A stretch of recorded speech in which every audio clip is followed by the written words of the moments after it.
10 ambavyo unatakiwa vifahamu katika kompyuta, vitu vya msingi, zile tricks ambazo zitakusaidia sana katika kompyuta. Kwa hiyo nimekuletea listi ya vitu 10 ambavyo utaviona ambavyo vitakuongoza wakati unatumia kompyuta. Kwa hiyo tukianza na computer tricks for 2026, kitu cha kwanza ambacho utakiona ni desktop icon, namna ya kupress desktop kwenye icon. Desktop zile icon kwenye kompyuta pale desktop. Lakini kitu kingine ni namna ya kuhide files, hidden files.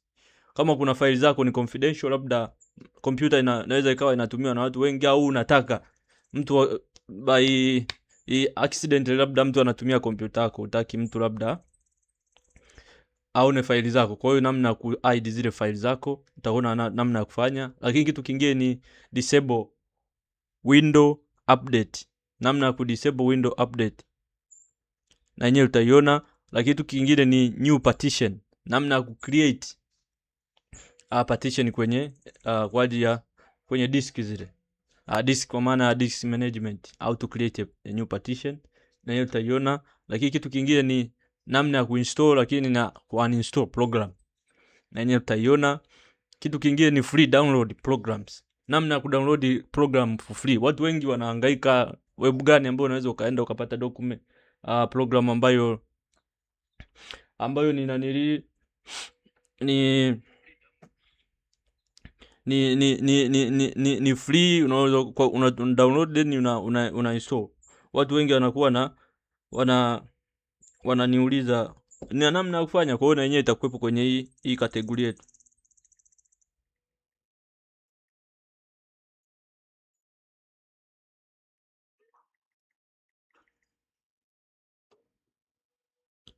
Unaona? Kwa hiyo baada ya kuona free downloads itakavyokuwa, namna ya kudownload hizo program. Kitu kingine ni sasa hivi kuna kuwepo na issue ya internet sana mara nyingi kwa ukanda wetu wa Afrika. Kwa hiyo kitu cha msingi ambacho utakiwa uwe nacho ni VPN.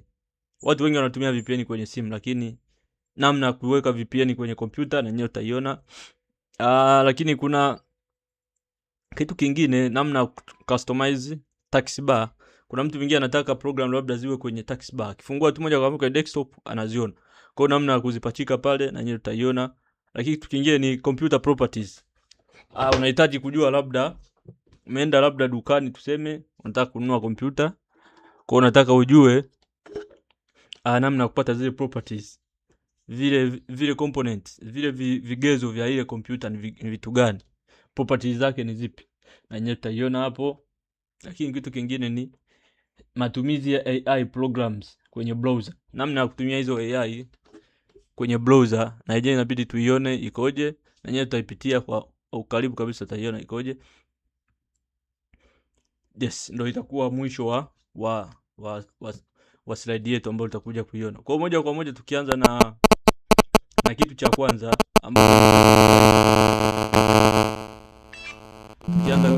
kwenye first slide ambayo ni computer tricks.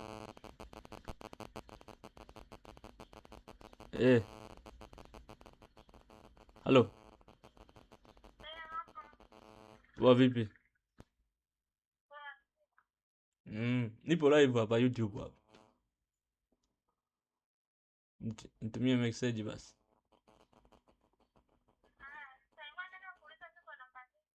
Chigo pesa. Na.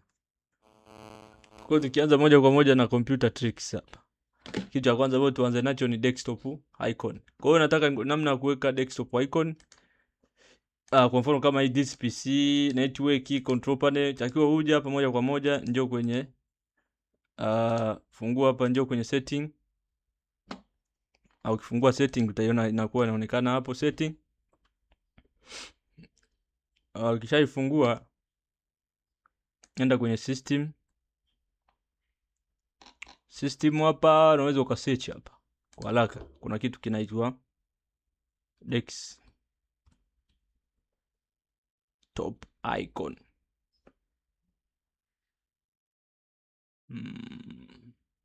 Theme hapa ndio related message. Ukija hapa kuna desktop icon hapa. Ukiklik hapa zinakuja hapa. Kwa hiyo desktop icon hizi hapa kuna computer, kuna user, network, recycle bin, control. Unaona? Ukiapply hapa, maana yake mimi ukiangalia hapa nimeziondoa moja kwa moja. Ukiapply afu ukapiga okay. Ukija kuangalia huku unaona kwenye desktop zangu inakuwa hazipo. Kwa namna ya kuzirudisha sasa ndio unakuja moja kwa moja kwenye desktop hapa, unakuja kwenye desktop icon setting hapa, una click okay, then unazirudisha. Unakuja computer, user files, network, recycle bin and control panel. Ukimaliza una apply hapo. Kisha apply, then unapiga okay. Ukipiga okay, ukirudi kwenye desktop zako unazikuta hapa, ambayo inakuwa hii hapa, this network, control panel ipo. Na vitu vingine ambavyo utakuwa umeapply. Tukija kwenye slide ya pili,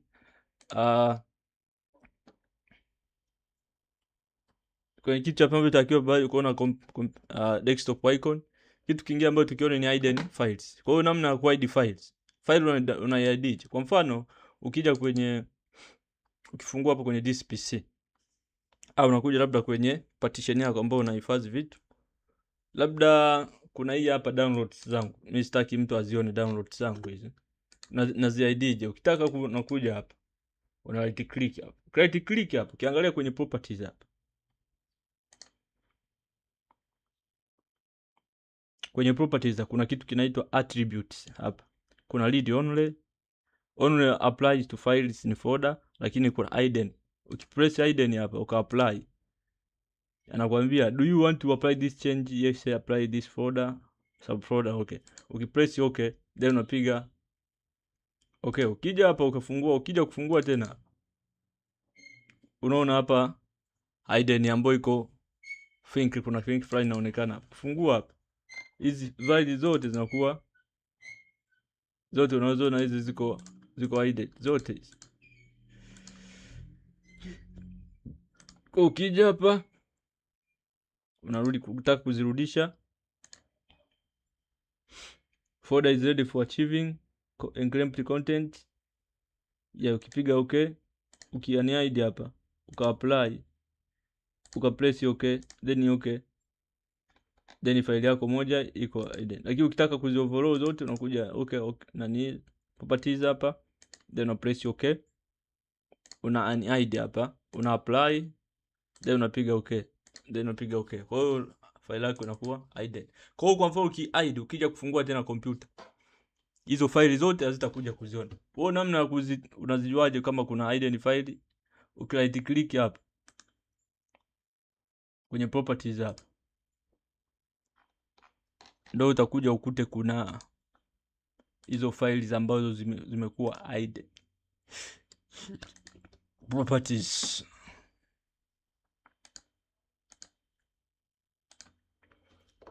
Okay, kwa hiyo ukija kufungua maana yake utaziona hizo files zikiwa hidden. Tukija kwenye kitu cha tatu ambacho tutakiwa tukione.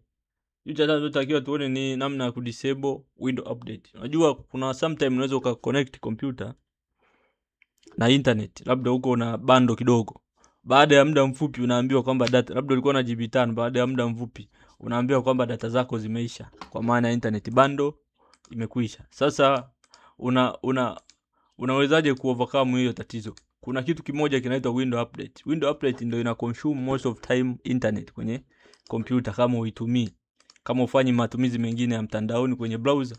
Kitu ambacho kinakuwa kina ongoing process background kwenye computer ni window update, ambao kila wakati, najua kila wakati kuna update mpya zinaingia kila wakati. Kwa hiyo kuna vitu kibao inakuwa ina update computer. Ukitaka uone kwamba unakuja kwenye manage, unakuja kwenye computer this PC, una right click, kuna kitu kinaitwa ukija kwenye show more hapa kuna kitu kinaitwa manage. Ukimanage hapa ukija kwenye management hapo, computer itafunguka. Ngoja tuisubiri computer ifunguke. Computer ikiacha funguka hapa kuna kitu kinaitwa service and application. Unakuja kwenye service. Service ndo zile file ambazo zinakuwa zinaendelea. Unahangaika web gani ambayo unaweza ukaenda ukapata document program ambayo Kwa hiyo kisha funguka hapa, unaona hizi service zote ndo zote ukiangalia hapa zote zipo zinafanya running. Ukiangalia hapa running. Kwa hizo ndo process zote ambazo zinakuwa zinaendelea. Unashuka, una scroll chini, kuna kitu kinaitwa window update. Unaona kuna window audio running, window, unakuja kwenye kitu kinaitwa window update. Hii hapa. Hii window update hii ndio inakula internet bala sana. Kwa hiyo ukitaka kuiupdate hapa unakuja window, una right click hapa, unakuja kwenye properties hapa. Kwenye properties hapa kuna general, kuna login, kuna recover, kuna dependency. Hiyo ndio kwenye general. Kwenye general hapa kuna startup type hapa. Kuna manual au automatic. Kama iko automatic, maana yake ikiwa inaingia update mpya na yenyewe ina update automatic. Unatakiwa ufanye, unaweza ukaiweka disable. Disabled una apply. Ukisha apply maana yake tayari umeifunga. Maana yake hakuna kitu kinaendelea. Ukiangalia kwenye status hapa. Ukiangalia kwenye status hapa, startup type hapa.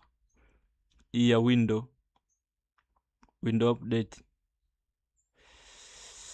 Window update.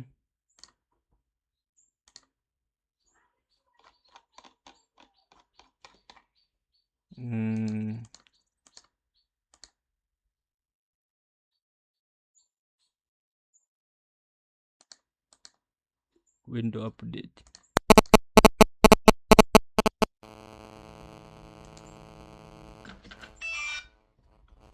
Hello.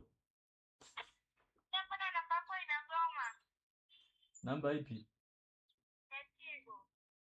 Inagoma kutuma? Eh?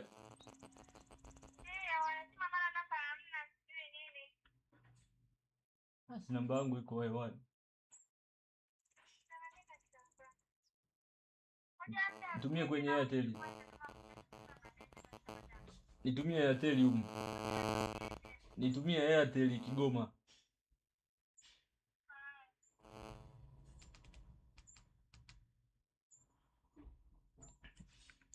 Sorry. Kuna simu iliingia hapa kwa muda. Kwa hiyo ukiangalia baada ya hapo ukija rudi mwanzo hapa. Ende kwenye service, ende kwenye window.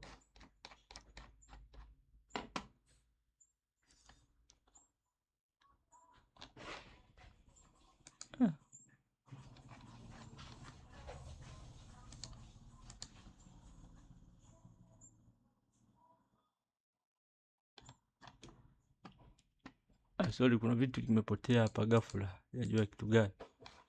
What is happening? Kwa hiyo ndo inakuwa kama hivyo. Kwa hiyo pale nilipokuonyesha ndo itakuwa same. Na sijajua kompyuta yangu ina shida gani, lakini na think kuna arrange vizuri kwenye ambavyo nahitaji niione. Kwa hiyo nakuja pale inakuwa kwenye mfumo. Moja tuipange vizuri hapa, window update.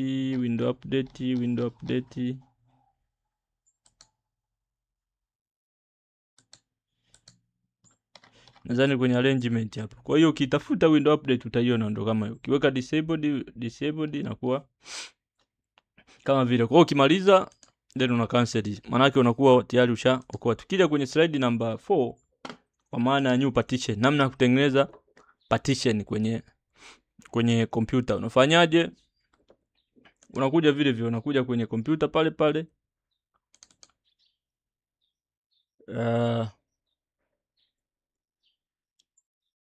Tengeneza partition manake ni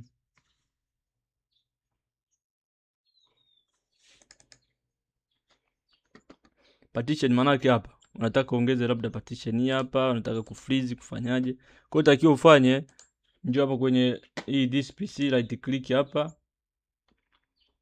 Right click show more properties, njoo kwenye manage. Ukija kwenye management hapo. Ya kuja hapa kuna kitu kinaitwa computer management. Kuna disk device management, alafu kuna disk management. Hapa disk management. Kwa hiyo ukishafungua disk management hapa unazikuta partition zako zote ulizonazo. Partition number 1, number 4, kuna new volumes. Kwa kama unakuwa una space ya kutosha, kwa mfano kama kwenye new volume hapa, ukiright click hapa, kuna open, kuna explore, kuna change driver letter, kuna format, kuna shrink volume. Ukishrink volume maana yake unaipunguza. Labda unataka iwe kwenye ukubwa gani. Kwa hiyo sasa hivi naonyesha kwamba ipo kwenye 30 pia. Ukiweka value kitu gani, partition gani unataka uitengeneze. Sasa mimi sitaki nataka ibaki vile vile. Kwa hiyo ukitaka kuishrink inakuonyesha kwamba total size before shrink ilikuwa hii hapa. Size of available space kuna GB 16 ambayo ni free. Kwa hiyo unataka kiasi gani? Ukiweka thamani yake enter amount space to shrink MB.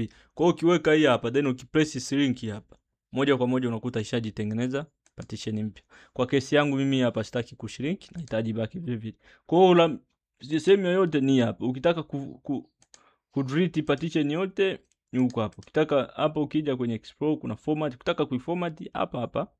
Ukitaka ku delete volume una delete hapa. Lakini lazima uwe careful. Kwa hiyo unakuwa kama hivi. New volume inaonekana hapa. Kija hapa na format na shrink na delete. Mimi nataka kushrink. Shrink maana yake unaipunguza. Labda ilikuwa na GB 30. Unataka ibaki na 20 upate 10 kwa partition nyingine. Kisha shrink pale ndio itabaki 10, utakuwa na partition nyingine. Okay, baada ya hapo tuende kwenye kitu kinachofuata. Kitu kinachofuata ni desktop hidden files. Kuna disable tushaiona. Kuna new partition. Tuende kwenye kuinstall na uninstall program. Kwa hiyo kuinstall na uninstall program,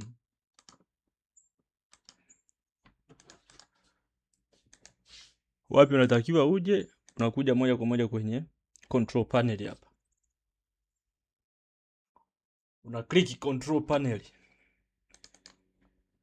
Ukiklik control panel, kompyuta yenyewe moja kwa moja inakuleta hapa.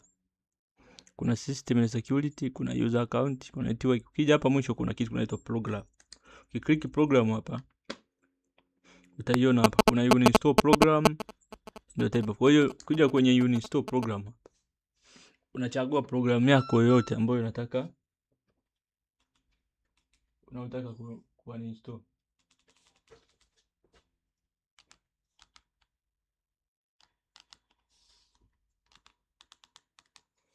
Ukisha ifungua hapa. Kwa hiyo kwa mfano mimi nataka ni uninstall program inaitwa ngoja malize kuload.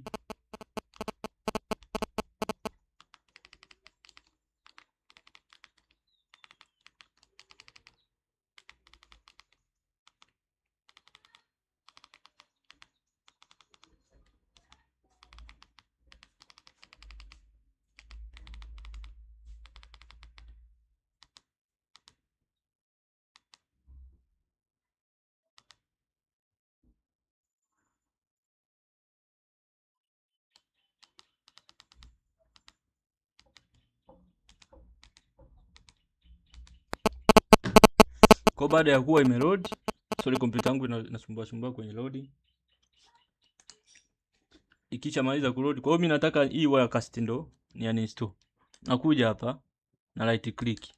Au hapa naweza nikaiselect na kuja hapa kwenye uninstall hapa au change au repair. Mimi nataka ku uninstall. Na click here. Are you sure you want to uninstall? Yes. Naruhusu. Kwa hiyo inaanza kufanya uninstallation.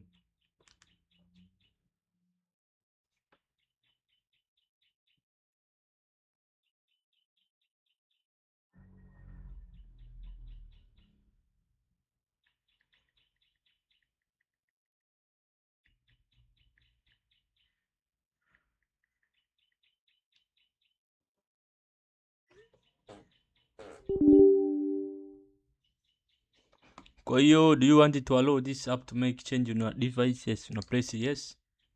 Then inaendelea kufanya configuration, kwa maana inakuwa inafanya uninstallation. Una uninstall file ambayo ulitaki.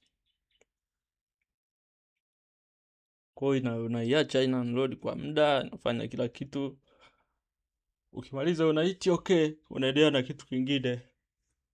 Kwa hiyo hapa tunaona namna ya kuinstall. Kompyuta ikimaliza nitakuonyesha namna ya kuinstall program ambao labda file ushal download mtandaoni, whatever file kwa namna gani umelipata kwa mtu au mfanyaji, namna ya kuliweka. Kwa hiyo maana yake hapa tayari inakuwa ishamaliza kuinstall. Ukienda hapo kwa nani Wirecast, unaona haipo tena. Kwa hiyo ndio inakuwa simple and clear. Kwa ukitaka kujua namna ya kuinstall files, njoo kwenye new files hapa, labda kuna download sana. Mimi kuna program nyingi hapa nimedownload. Labda lakini vile vile kwenye hapo kwenye uninstall kuna file nataka niweke, ngoja ni uninstall Adobe Photoshop. Itachukua muda mrefu hapa kwa sababu ni program kubwa. Na uninstall hiyo Adobe Photoshop, afu then nakuja kuinstall tena upya. Photoshop Experience, yes, remove. Unaona inaanza kuondoa. Uninstall conflict. Please save your work and close the following program for continue.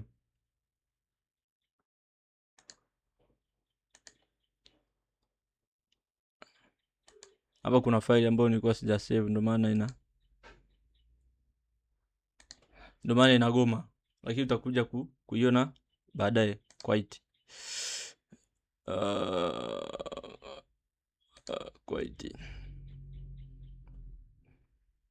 kuna file of course ambayo sikuzisave, ndio maana inanigomea kwamba siwezi kuinstall. Kwa hiyo ngoja nijaribu kuifungua kwanza, afu ni save zile faili.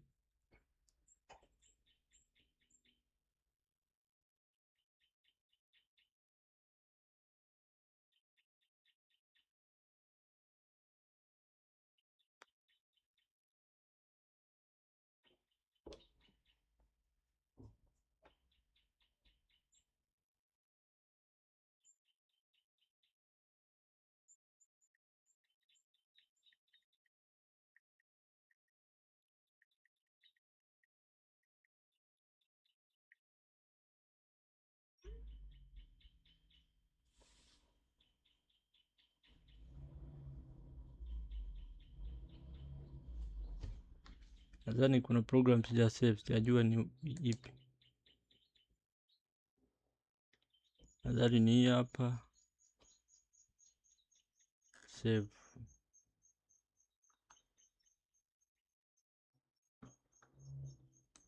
Kila kitu nimesave. Sasa why inanigomea?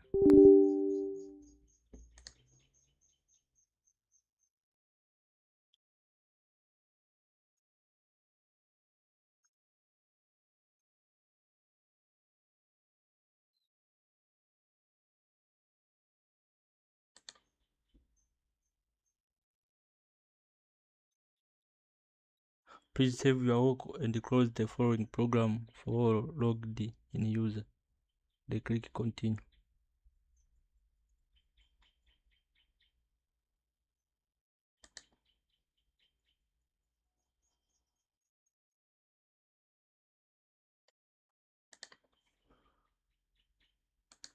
Okay, naona inanigomea. Tuachane nayo, ngoja niache kwanza iendelee kusurvive. Nitaka ni install 20 set. Kuna setup mpya nilipata. Kwa hiyo nitaka tuifanyie installation. Ukiangalia hapa na free GB ngapi? 11.7. Sijajua kama itatosha kwa hii setup mpya. Ngoja nijaribu kuinstall hiyo setup yangu mpya Adobe hii hapa 2026. Kwa unachokuja hapa na hii Adobe 23. Ile ni 21. Sasa nimepata setup ya 23. Kwa ndo maana nitaka kuinstall. Kuja hapa naifungua. Nataka password. Naweka password.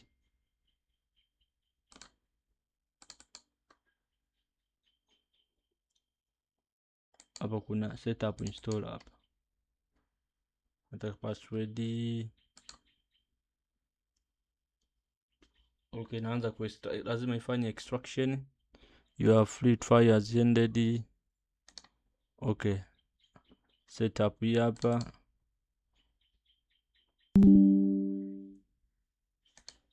Okay.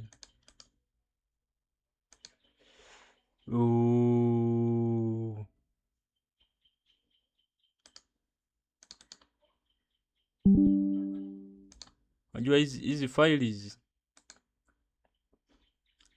zinakuwa na crack. Kwa hiyo ili iweze kuwa vizuri huwa installed, lazima uje kwenye Defender kwanza, uzime Window Defender. Nakuja Window Defender hapa, nazima Window Defender hii hapa.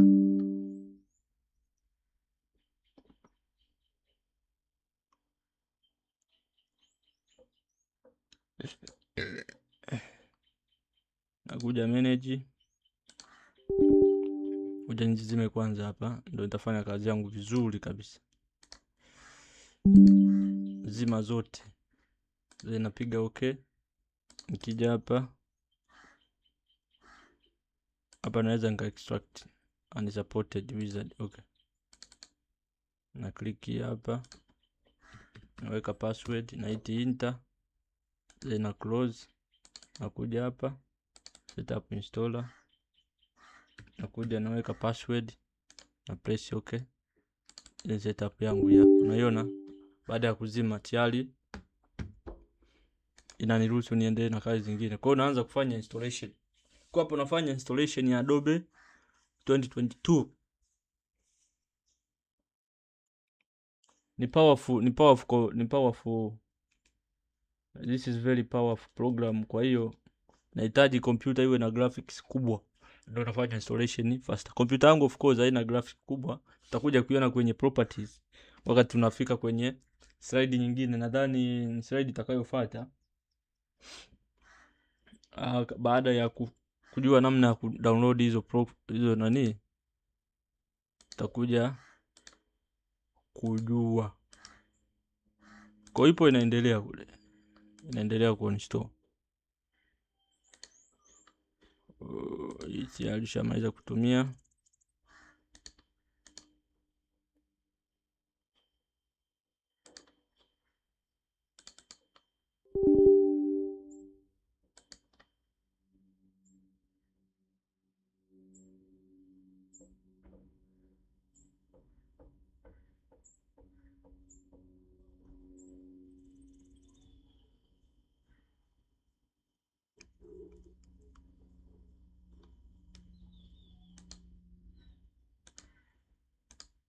Kwa wakati inaendelea na procedure nyingine, ngoja tuende kwenye slide inayofuata. Slide inayofuata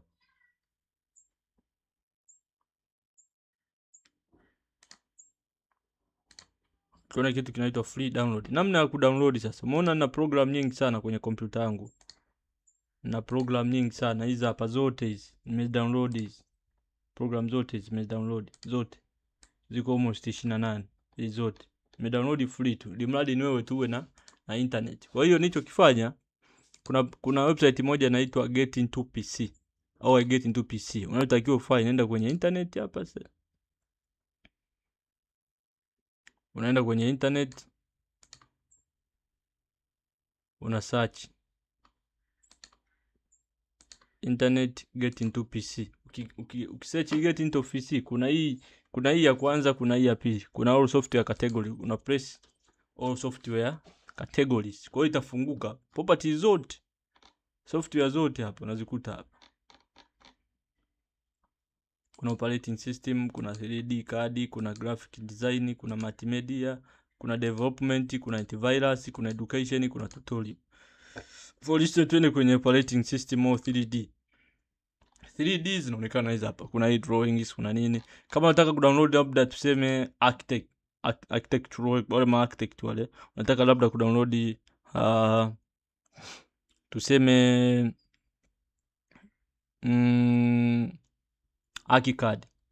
ArchiCAD. Unakuja hapo unaandika ArchiCAD labda 2029. Chap. Ukipress okay inakwambia not found. Nje type ArchiCAD.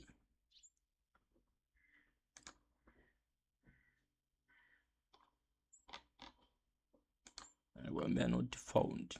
Kwenye 3D zipo nyingi sana. Hii hapa. Unaona iCard 2026 free download. Ndio washaipachika. Hapa. Kwa hiyo ukija hapa unaifungua, unashuka chini hapa. Kuna full setup nakwambia ina GB ngapi? GB size ni 3.1 GB. Password ni 123. Kwa hiyo ukiklik download inaanza kudownload. Mimi nisha download inayo hapa. Ambayo ukija kwenye downloads zangu hapa. Nadhani iCard hii hapa. Graphics iCard hapa. 3.22 GB hapa inaonekana hapa. Sha download hii hapa ipo. Kwa ukienda kule website yoyote ukiwa kwenye Get Into PC, any website, any program unayotaka utaikuta. Program yote kama unahitaji unakuja hapa una search. Una search kitu gani unataka, kuna Lumion zipo humu. Sasa sha search hizi sha tafuta hizi hapa. Lumion Pro 2023 hapa. Ukitaka ku-download unakuja kwenye downloads hapa unafungua. File yote utaliona hapa. Hii ni kubwa ina GB 20 ngapi? 23. Kwa hiyo ukiwa na data una download free kabisa. Ili mradi uwe na bando ambayo inahitaji GB ngapi? GB 23. Okay, that's it. Kwa hiyo inakuwa kama hivyo tu. Hamna kingine. Lakini twende kitu kingine tena ambao tukione kwa upande wa leo. Tukigusie kuna kitu kinaitwa namna ya kuadi VPN. Watu wengi walikuwa wanahangaika na alije VPN. VPN zipo za aina nyingi. Kuna zile free VPN unaweza ukaenda kwenye website ukasearch. Kwa mfano ukienda kwenye browser hapa ukasearch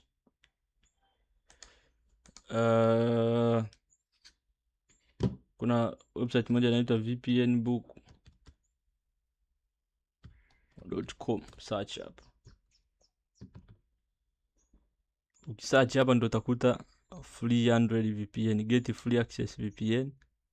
Ukiselect hapa na kuongoza kwa open VPN recommendation hapa. Unachagua sasa unataka aina gani. Get started, close. Iza hapo sasa. Kuna kitu kinaitwa downloads configuration. Kwa hiyo wewe unachagua server gani unayotaka. Labda server UK, una select. Unakuja hapo una select protocol ni aina gani, una select. Ukimaliza hapo na download file. Ukidownload hapo, click download. Moja kwa moja inaanza. Ukija kwenye downloads hapa. Hapo kija kwenye downloads, hii hapo unaikuta. Ukiopen kwenye file location inakuwa hii hapa. Kwa hiyo au kwenye show folder hii hapa. Ukicheza ya click hapa una install hiyo folder yako. Mimi ambayo natumia na yenyewe nilipata huko. Inakuonyesha hapa username utatumia ipi, lakini unaikopi kama itakutaka kule wakati una install. Lakini kuna kitu kingine kinaitwa password. Password na yenyewe vile vile utaitumia. Kwa hiyo inakuwa simple kama hivyo. Unaenda kwenye website una search, then ukimaliza una add una install tu kama kawaida tu. Kitu kingine ni ambacho tukione ni customize, namna ya customize taskbar. Taskbar au can you customize taskbar. Kwa hiyo namna nzuri ya customize taskbar ni wewe tu. Ukija hapa kuna taskbar ni hapa chini hapa. Hii taskbar ambao ndo vitu vyako, vitu ambavyo ni hizi ambavyo vitakivyoonekana hapa. Hizi tunaweza kuvifind hapa. Kwa hiyo labda Instagram naweza nikaamua kuitoa au naipachika hapa, unaifanya kama labda nataka hiyo ya kwanza. Unaweza kuweka hapa labda Instagram ije YouTube, baada ya hapo labda YouTube ndio ifuate. Alafu then hapa inakuja Chrome. Ona hivyo. Hii ndio file nimefungua, labda ije hapa. Inakuwa hivyo. Hii ndio ulikuwa unacheza na customizer. Lakini ukija hapa kwenye taskbar kuna kitu kingine labda setting, ni click hapa. Hapa kuna pin to start au pin to taskbar. Nikipiga pin to taskbar, moja kwa moja inakuja kwenye hii hapa kwenye taskbar. Unaiona setting hii hapa ipo. Hata kama iko opened, lakini inakuepo setting. Kama unataka kuiondoa, unakuja una right click hapa, una unpin from taskbar. Ukiunpin inaondoka. Hii ni VPN hapa. Ukitaka kufanya hivi, ukitaka kuunpin na yenyewe ukiunpin hapo inafanyaje? Inaondoka. Kwa hiyo inakuwa kama hivi hapa. Nataka ni add kitu kingine labda Outlook. Unakuja na right click hapa na add tu na pin kwenye taskbar. Taskbar inakuwa inaonekana kama hivi hapa. Outlook yangu ambayo nataka unacheza nayo wewe kulingana na unavyotaka. Na close. Hii ndio VPN yangu nitaka kama kuifungua. Ukisha install inakuwa inaonekana kama hivi hapo. Kwa hiyo kitu kingine kinaitwa, baada ya kumaliza customize, kitu kingine tuende kwenye computer property. Namna ya kujua computer property. Computer property unaijuaje? Computer properties hapa. Twende tuone inakuwaje computer property. Kwa hiyo ukitaka kujua computer property kuna namna mbili hapa. Hii ya kwanza bora rahisi, unakuja hapo kwa this computer, right click, kuna kitu kinaitwa properties hapo. Ukipress properties hapo, computer inakuletea properties zinazopatikana kwenye hii computer ambazo zinaonekana hapa. Storage ina 477 GB ambayo ni 500. Graphic card ina 4 GB. Installed RAM ina 16 GB. Processor hii hapa Intel Core i7, hii hapa generation ya 8. CPU speed yake ni 1.8 GHz. Ukija chini hapa kuna desktop name. Unaweza ukaliname. Hii inaitwa desktop HP ZBook. Unaweza ukaamua kuliname, haina shida. Lakini kuna device specification hapa. Device specification. Kwenye device kuna utakuta device name, utakuta processor, utakuta installed RAM, utakuta hii hapa kila kitu. Kwa hiyo hapa ndo unakuwa unaona kumbe properties zangu ziko hivi. Lakini njia nyingine tena, hapa tulikuja kwenye properties. Kwenye properties. Lakini unaweza ukaja kwenye Windows Start hapa, ukafungua setting. Ukishafungua setting unakuja kwenye system. Na click system. System unakuja kwenye about. Kija kwenye about ndio inakuwa unazikuta ni zako zote ziko hapa. Speed kila kitu inakuwa hapa. Lakini kitu namna nyingine tena, kuna shortcut. Una alt unashikilia window ala. Kuna kitu kinaitwa disk diag. Kwa hiyo window ala maana yake una run. Una activate hii command. Then unakuja una type disk diag. Disk diag diagnostic tools. Unapiga okay. Ukipiga diagnostic ukaiti okay.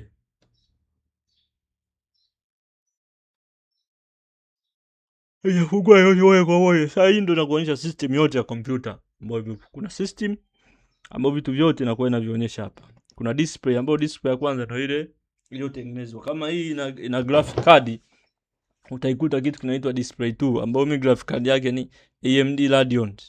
Properties zake hizi hapa kila kitu. Kuna sound, kuna hii input, hii display 1, display 2. Hii ndio chip ile inside. Ambayo ni Intel Ultra Graphic Family. Kuna display 2 ambayo hiyo display 2 hiyo ambayo inakuwa ni graphic card ambayo iko available kwenye ambayo inakuwa available kwenye computer. Kwa hiyo ndo namna nyingine ya kuweza kujua.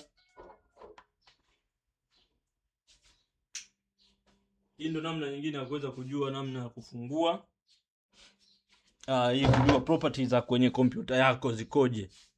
Ukimaliza hapo unapiga next page na kwa zinaonekana kama hapo next page, unaangalia kila kitu hapa. Hii ndo shortcut nzuri window unayotakiwa activate ni window ala, una activate hii run command, then una type your prompt, unapiga okay, kisha Dix-Diag kwa diagnostic tool inafungua, then una see your information. Ambayo information ya kwanza kuna system zote ziko hapa zinapatikana kwenye pale properties, lakini kuna display hapa setting kwa maana ya graphic ambayo iko kwenye within computer made. Kuna display tu ambayo ni graphic card ambayo ni AMD. Maliza una exist. Twende kwenye kitu kingine, ni AI programs in a browser. Namna ya kutumia AI programs kwenye browser. Kwa hiyo AI hapa ambayo itaonyesha labda ChatGPT, lakini kitu kingine kuna AI ya Wachina ambayo ni very ni recent ambayo ni very popular pale China.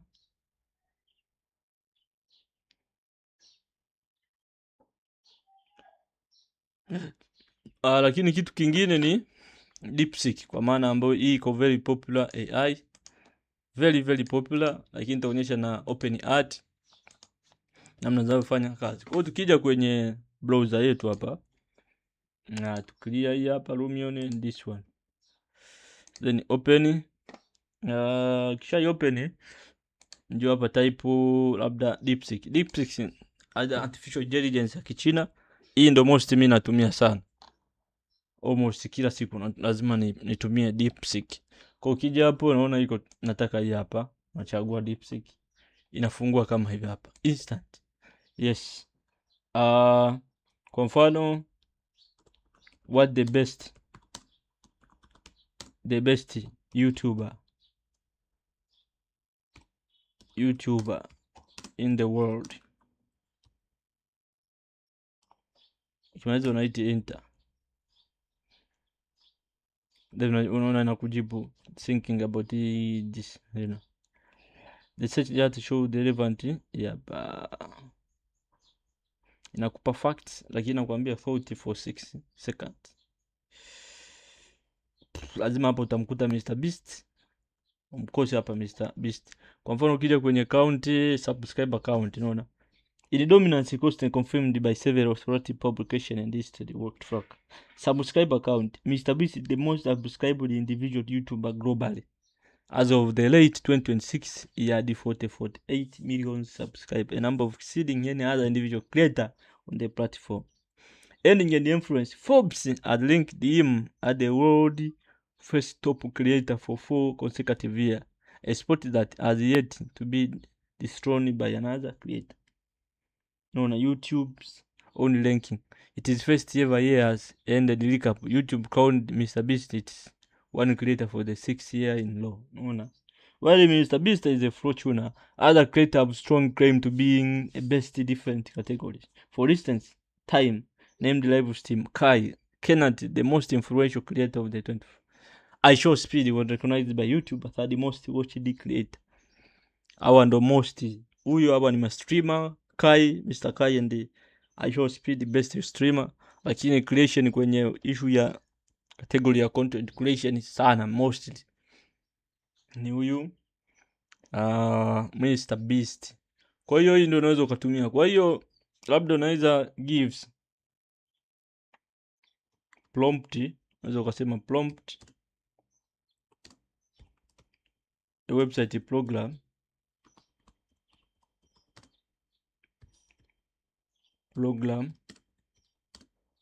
for business application. Maizo unapiga okay. Prompt website program for business application. Inakupa majibu.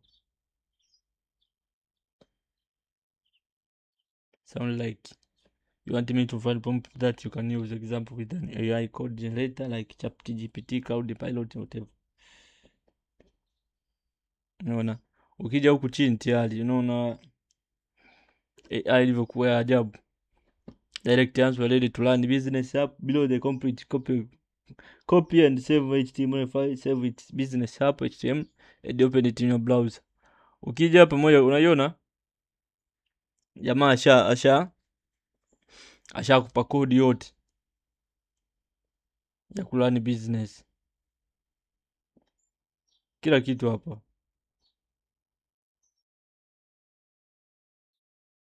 Sasa wewe ni kuja kufanya editing. Unaona jamaa yupo ana kodi hapa.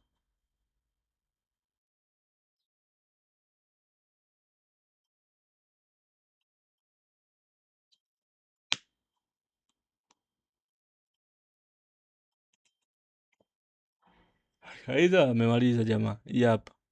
Kwa hiyo kwa mfano ukija hapa ndio mwanzo hapo wa website yetu.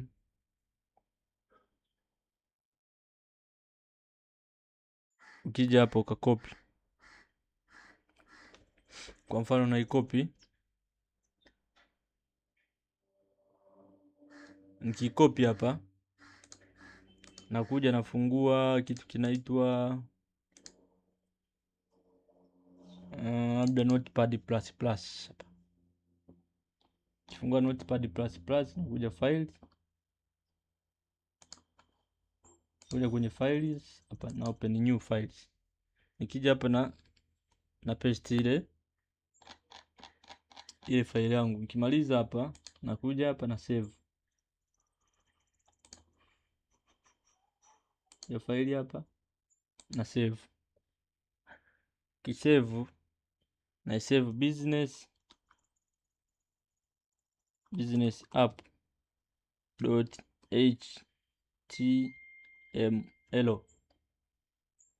file extension hiyo na click okay. A program hapa we don't have a permission to save this location. Labda nakuja hapa Eptoni na save hapa. Kisha save hapa ya hapa file. Chacha. Kuna kuja na ilani. Launch in Firefox Chrome na launch in Chrome. Naona hii hapa tayari. File yangu nani ya website yangu tayari ni mimi ni beginner, lakini angalia baada ya kuilani na kwa inaonekana business client manager contact data stay your process, edit client full name, unaweka emails, phone number, compound, add client hapa, nataka kumwadi na mwadi name kwa hapa full name labda produce email produce Fantini, phone number ndio hapa, company name PD online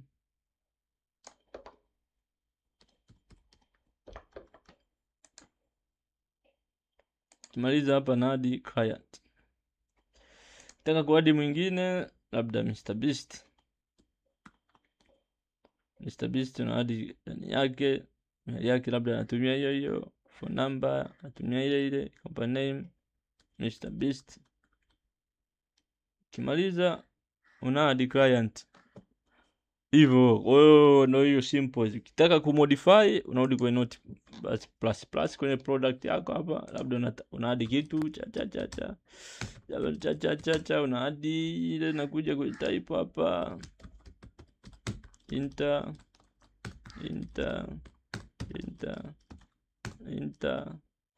open dash hapa close it enter hyper stockpile press enter open blog maizo unaiti enter. Kwa hiyo hivyo tu wale programu wanajua. Wewe una programu ukimaliza zeni una save. Unakuja una save as. Una save una run. Ukilani launch in Safari. Kija kwenye website yetu hapa kwenye ukiload hapa unaweza kukuta unaona hypertoglobes DJ hivi kuna kitu, kuna changes. Ukitaka kudelete una delete okay, ndio delete okay hivyo. Kwa hiyo hata kama sio programu unaweza ukatumia hii una uwezo wa kutumia na nili ikakufanyia kazi. Lakini twende kwenye application nyingine, chat AI nyingine, labda OpenArt. My best OpenAI. Ukienda kwenye OpenAI hapa, hii ndo most powerful, hii ndo most searched nadhani mpaka sasa hivi, kwa sababu ina vitu vingi kwenye creation. Hapa you can create a lot of things in OpenAI. Unaweza ka change text to video, generate image, generate character.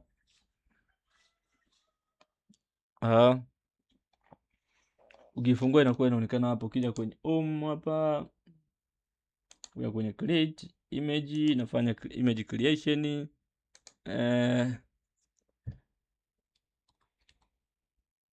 Nakuja kwenye prompt hapa, a man looking at the girl in the middle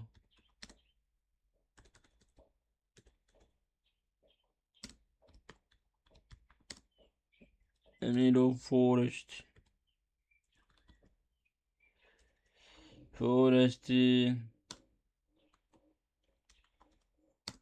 after shocking information.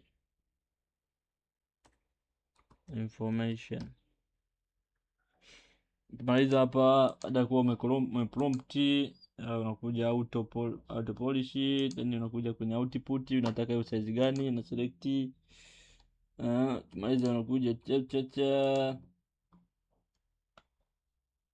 size yangu hiyo hii hapa. Nataka generate iko locked kwa sababu kuna sija select model, labda nataka create ipi.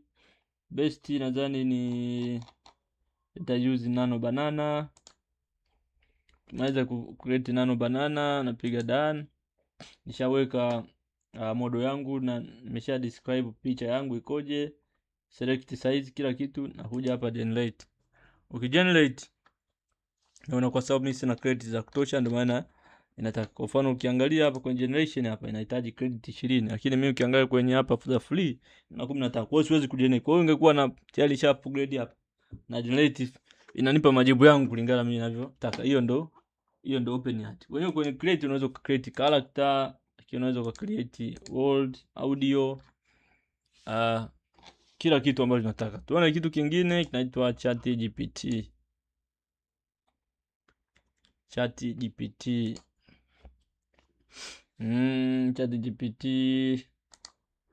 Ukifungua ChatGPT kama kawaida, una ask anything. A business, nasema prompt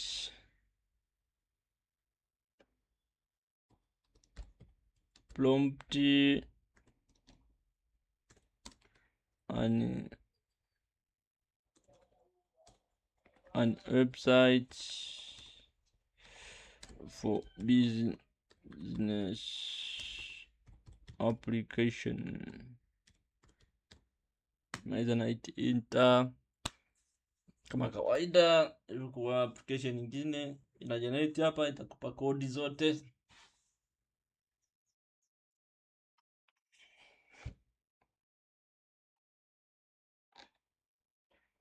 Business application website is create a modern business hapa, application tips.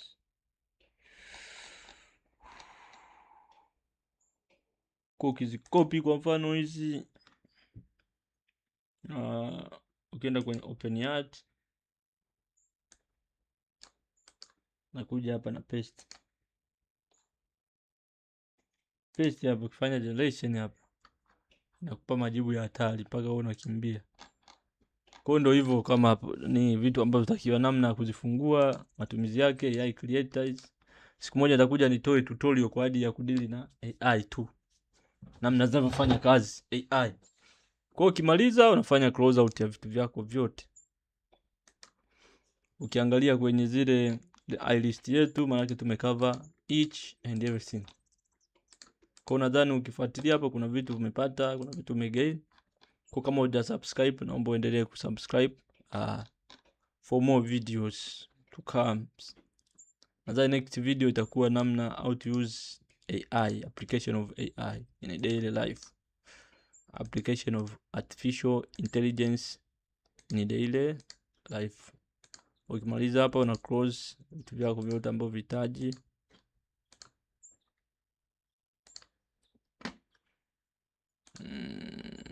Don't save.